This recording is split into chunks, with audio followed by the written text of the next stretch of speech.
I'm just curious, do you all follow several different brands or Yes. companies? And do you think that's effective? I think that maybe you Yes, mentioned that. for sure. It's definitely effective. Do you follow people that you don't know in real life? Yes. Yeah, I guess a As in, celebrity. like, most likely we'll never meet that person in real life.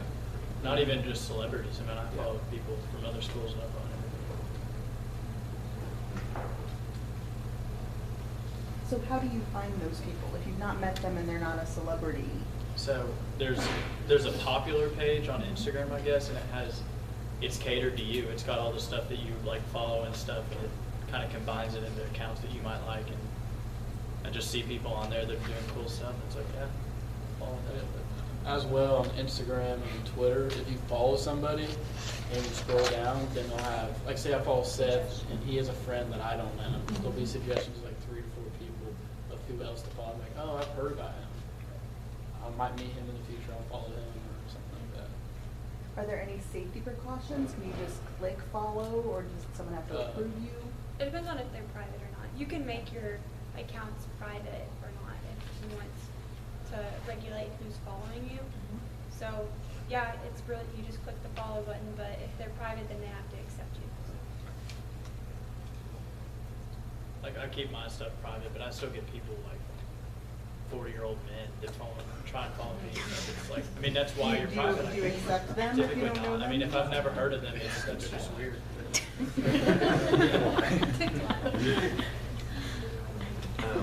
Can you guys comment on, I guess two in particular, maybe Facebook's news feed or on Instagram? I don't know as much about Instagram in like a popular section or trending section, maybe something like that. How do those things work? How does Facebook or Instagram decide what to show you? Or on Facebook in particular, it used to be that it was in chronological order. It's no longer. So how did things rise to the top, so to speak? Right, so I think I'm more of a Twitter guy, and I actually don't have Facebook, so I don't know about these guys. So Twitter, like if I follow UK basketball, and Twitter knows that, hey, he's liking our stuff, they might throw another basketball team on there, and so they'll use that kind of as leverage, try to get you to expand and maybe follow some other things that you might not follow before they show you that. So I think Twitter, that's how they mainly do that. As well, Twitter has a whole page where you swipe over to the right, it's a trending page. Yeah. So like if I'm watching a sports game and someone just had a big play, like 5 minutes later, you slide over and it'll be like, it'll show you like 200,000 tweets about what's his face, and it's all trending. It's just like Instagram, though. I mean, it's the trending page, and it just caters to what you like. Yeah. So. So a lot of those things are set up by an algorithm, and Facebook in particular is when they've been asked, like, how does that algorithm work? They don't like to comment on that. They have to think about their trade secrets, so to speak. Should that be concerning that you're going through this feed or looking at this trending? Again, trending used to be what was most popular, but from what I've read, that's no longer the case. It's more like whatever Twitter thinks they want to put out there. They're honestly kind of like starting to tailor it to a certain user. So, I mean, like we said before, it's in the agreement that you sign, but yeah, it should be, that's why you should be careful what you're looking at and what kind of sites or users you're going to, because it can affect you. So. Did any of you read the term of use on any, or just if you buy an Apple phone, you have to sign one there too, or if you have an Xbox, you have to sign one there. Has any of you ever read any of those? No. Just can't encourage us to. It's kind of long. It could be like sending your stuff to Russia. Yeah. You're okay with that? I guess if you're gonna post stuff on social media, I feel like you kind of have to prepare yourself to. You shouldn't have to, but I feel like this should be something that you do. People are gonna see this. I don't want it. Do you think Hi, go ahead. No, No, you go ahead. no. I was going to ask. Yesterday, you signed, obviously, to go play ball for Liberty.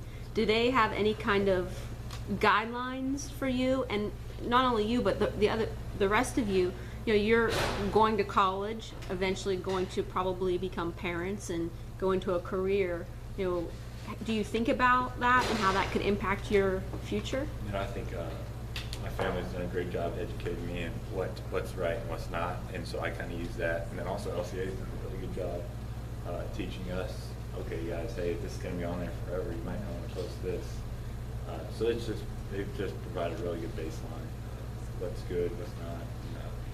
So I think for me, that's probably the biggest, just knowing in my head, hey, am I gonna receive backlash from this? What's the consequences of me sharing my opinion? I'd be a little bit curious to know, in any of your studies of this, how you feel social media has impacted the democratic process when it comes to elections or people sharing information about just our communities. You can see a lot of negative stuff out there, but I was just curious if you came across any of that and just your own feelings on that. So 44% of people said that they use social media to find out information at some point to learn something about the 2016 presidential election.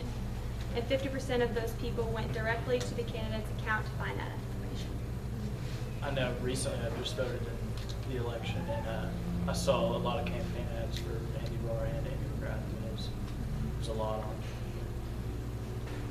As well, I mean, you have like the Black Lives Matter movement and all those type of movements that use social media as a huge part of their movement. That's where I found out everything about that. Like if I didn't have Twitter, I wouldn't know much about that at all, honestly. So I think those type of groups use that tremendously. Oh, I'm sorry. It's social media, you brought up, political movements or maybe social movements and things like that. You feel like social media has affected the way that we rally behind causes or things like that? Definitely. I mean, for example, cop killings and stuff like that, people can cut a video and make it look way worse than it is. Like Officer Hart came in and showed us examples where something looks, they cut it short so they just see the violent part, but don't see what leads up to that. And that just causes chaos among people, because if they're seeing that, they're thinking that's wrong. That's not actually the true story behind what happened. And then on the positive side, being able to see certain causes, Hurricane Harvey last year, August 27th, 2017, J.J. Watt actually sent a tweet out and to his 4 million followers saying, Houston, this is our city, kind of like a rallying cry video. And the goal was to raise $350,000. They ended up doing $500,000 in 24 hours and raised over $41.6 million for Hurricane Harvey relief. So that was just how he's using his social media to be a platform to help his community. I think that's a positive thing that we can also say. So just to piggyback on this last couple of minutes of conversation, you've asked about some negative aspects. You just brought up a very good positive aspect of it. Overall, what is your opinion? Do you think the social media platforms and the increased number of platforms and where that's going, do you think overall it's having a positive impact on society? Overall a negative with, the self-image issues or, violent side of things and people being able to connect with, other potential criminals or, bullying type thing, the moral things that, people have access to at all age levels, that, they're censored to a point, but to a certain point they're not overly censored. Where do you all think that is as far as its overall impact on society? I would say it has its good and negative impacts. I mean, pornography is a big thing with social media platforms. If you're 13, you could find that just by accidentally clicked on the wrong thing, and that's something in your life forever. So, as well, fake news, people finding out stuff that aren't true, and it's becoming a way of life almost. So, and people losing their identities in it. But as well, it does keep you connected with the world. So, it has I think it has like 50/50. It depends on how you use social media. You can make it a positive thing, but if you're following things that are not a good influence, then it's going to be a negative thing.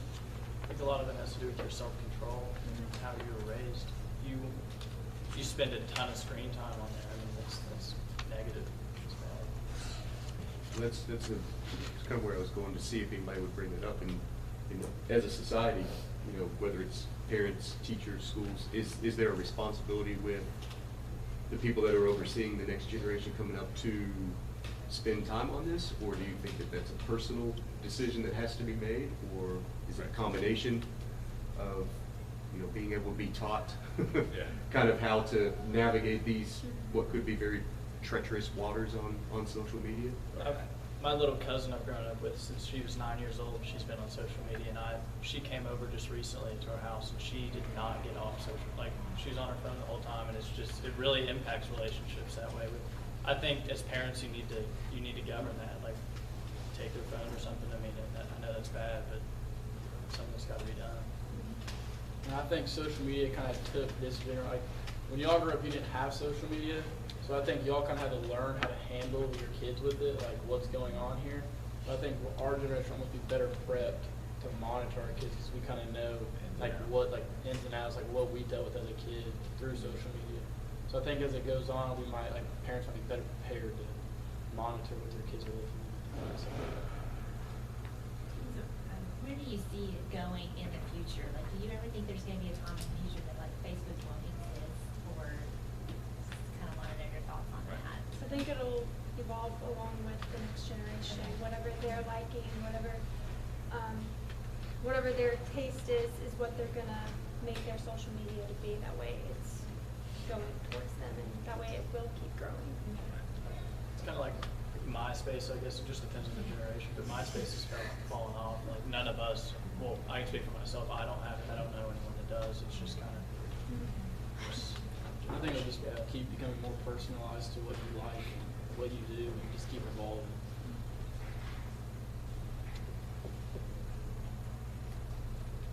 Do you ever see virtual reality seeping into social media? Yeah, I think it will for sure. I think, I mean, sooner you'll probably be able to watch videos on Twitter through a virtual reality thing. Yeah. I mean, like, I know now they're starting to sell stuff like NBA games. If you have a virtual reality thing, you can sit in your living room and like you can like buy courtside seats for extra money on virtual reality and watch the game through that. Right. So it's definitely going to keep evolving. Do you think it's ever gonna get to the point where it's necessary to have social media? Because believe it or not, there are probably still a few holdouts of people who don't have anything. Right. Is it gonna become necessary?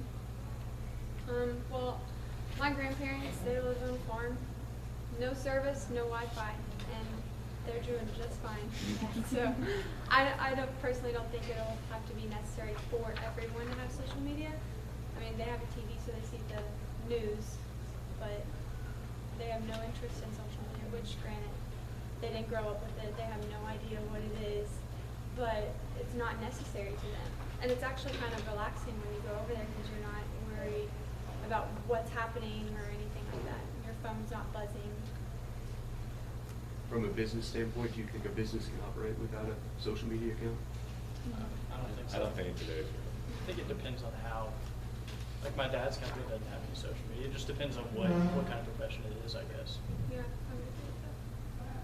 I mean, like a school like this, it's nice to have the social media profile because it advertises our school and lets people see what we're about and stuff.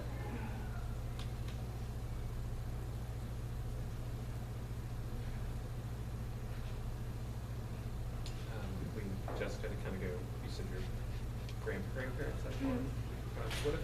What if I just decided I wanted to go off the grid, right? Like, I'm gonna go live in a cabin, be Thoreau or something like that, live in the woods. Can I delete all of my social media, get rid of it? What happens to that data and to that information?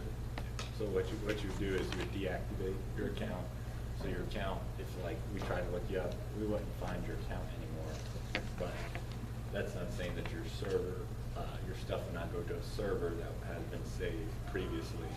I know Snapchat normally, even though it deletes, it's still in their server for 30 days, and man, it'll eventually delete. But when deactivating your account, it's still going to stay in a cloud 100% server. You know, back to a business question, I'm just curious. You know, some businesses, to your point, they may, you know, maybe personal face-to-face business development, but a lot of businesses still do the traditional TV, radio, even some print. Do you think that you all, or your generation, I should say, you're attracted to do business with the company primarily through social media or online? Do you all ever pay attention to any of those other mediums? I would say most of my attention probably goes to TV of seeing ads still, but I think in the future it'll be so. I mean, I think ads will be all over social media everywhere. I don't think you see it as much, but I think it's going to continue to evolve, and it's going to be like 80% social media advertising. And as you develop your social medias, your followers go up, your likes go up, so that gives you a credibility. Hey, they have X number of followers, X number of likes, it must be a good product. And I think with our generation, that kind of resonates big time.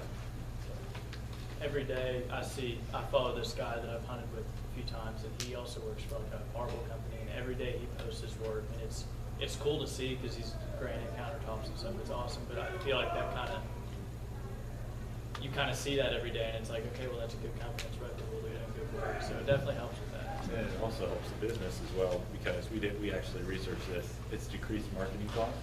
So 84% of marketers found as little as 6 hours per week generates more traffic. So I think it's a win-win for both if you do it right. You think there's a fine line on the ads that will appear in social media as far as the effectiveness of that particular platform or app? Like, if it gets to be too saturated with ads, do you think people will start to remove themselves, kind of like what Facebook went through, and then, well, Instagram wasn't doing ads, and that was a big draw for people to move over to that platform, and still had the unlimited character count, very rich in photos. Now you're starting to see a lot more ads on Instagram, and is that just going to cause another app to be developed, and then everybody has to go to another platform? That's why I think like the competitiveness of the different platforms will keep that in check.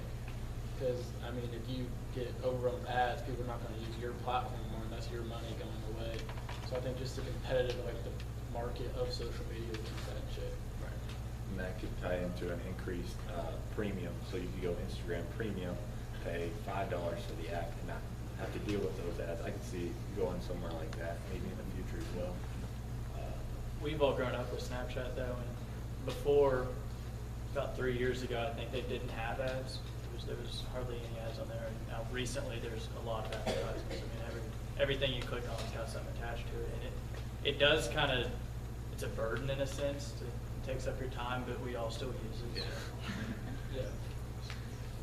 Like ESPN has like a whole show that you can just click through on Snapchat. And like Barstool Sports and a bunch of stuff, all that stuff has it. So. What about hashtags? Still relevant? I think so. It's very real. Because if you get a lot of people to make that hashtag, you just click that hashtag, and then there's 100,000 people, 1 million people that have hashtagged this phrase, and that's marketing. I mean, it's 1 million people that have connected to whatever you're promoting. And also, I think the social media are getting smarter too, using algorithms and using those hashtags to give you more suggested stuff. So, okay, hashtag basketball is related to football. You might be able to tie them in there. So I think they're definitely getting smarter. It's like the Me Too movement. I mean, you see this, I don't know if y'all have seen them, but I've seen the signs with the hashtag Me Too, and that's all over Instagram. So Is there a correlation or a fine line between how many hashtags you would put on a post? Too many, too few? Yeah, definitely. I hardly ever use them. I say, Yeah, I don't use it. I put 2. I say like personally, most people, like if I post a picture of like me and Seth, I'm not going to hashtag anything. I think it's hashtags move more to like business and marketing more than personal posts.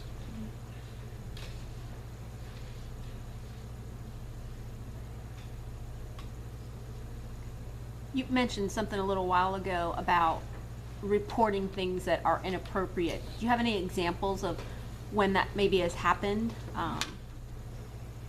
Whether, what I mean by, do we know of any kind of thing, I'm referring to something specific that happened in Kentucky, where it was reported, and if you could speak to that. Recently in Kentucky, a New Jersey mom was on Facebook, and she saw that this